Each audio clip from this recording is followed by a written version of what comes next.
ইংরেজি নতুন বর্ষ উপলক্ষে সাটিরপাড়া ভাগদি যুব সমাজের উদ্যোগে প্রীতি ফুটবল টুর্নামেন্টের ফাইনাল খেলা অনুষ্ঠিত। আসসালামু আলাইকুম। নদী বাংলা গ্রুপ নিবেদিত বেঙ্গল টিভি প্রতিদিনের সংবাদে আমি আপনাদের সাথে আছি মৌসুমী আক্তার সুমি। এতক্ষণ শুনছিলেন সংবাদ শিরোনাম। এখন আমাদের বেঙ্গল টিভি বিশেষ প্রতিনিধি নাদিম মাহমুদ নয়নের পাঠানো তথ্যচিত্রে থাকছে বিস্তারিত। নতুন বছরকে স্মরণীয় করে রাখতে সাটিরপাড়া ভাগদি যুব সমাজের উদ্যোগে প্রীতি ফুটবল টুর্নামেন্টের ফাইনাল খেলা অনুষ্ঠিত হয়েছে। হ্যাপি নিউ ইয়ার উপলক্ষে আজকে সাটিরপাড়া বাগদি যুব সমাজের উদ্যোগে ছাত্র এবং যুবক ভাইয়েরা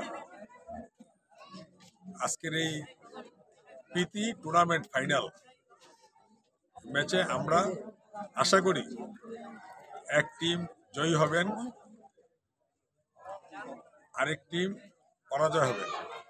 জয় পরাজয় মিলেই কিন্তু খেলা, তাই কেউ মন খারাপ করবেন না। আজকে যারা জয়ী হবেন আরেকদিন তারা হেরে যাবেন, আজকে যারা হারবেন তারা আরেকদিন জয়ী হয়ে যাবেন। এই ফাইনাল খেলায় উদয় একাদশ ও মারুফ একাদশ অংশগ্রহণ করে। খেলাকে কেন্দ্র করে অত্র এলাকার সর্বস্তরের সাধারণ মানুষ এবং যুব সমাজের মধ্যে উৎসাহ উদ্দীপনা লক্ষ্য করা যায়। এই খেলায় প্রধান অতিথি হিসাবে উপস্থিত ছিলেন নরসিংদী জেলা যুব দলের সিনিয়র সহসভাপতি শাহিন শাহ শানু। সভাপতিত্ব করেন নরসিংদী জেলা বিএনপির সাবেক যুব সম্পাদক আলমগীর হাবিব।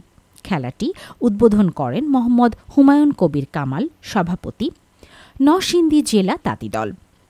প্রধান পৃষ্ঠপোষক হিসাবে উপস্থিত ছিলেন মোহাম্মদ ইসমাইল ভূঁইয়া, লিটন যুবদল নেতা।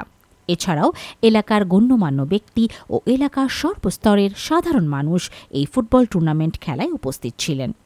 খেলায় মারুফ একাদশের সাথে 1-0 গোলে চ্যাম্পিয়ন হন উদয় একাদশ। খেলা শেষে চ্যাম্পিয়ন দল ও রানার্স আপ দলের হাতে প্রাইজ মানি তুলে দেন আমন্ত্রিত অতিথিবৃন্দ। এবং এই ফুটবল টুর্নামেন্টের প্রধান অতিথি শাহিন শাহ শানুর জন্মদিন উপলক্ষে আয়োজক কমিটি কেক কেটে জন্মদিন উদযাপন করেন। এতক্ষণ আমাদের সাথে থাকার জন্য আপনাদের ধন্যবাদ।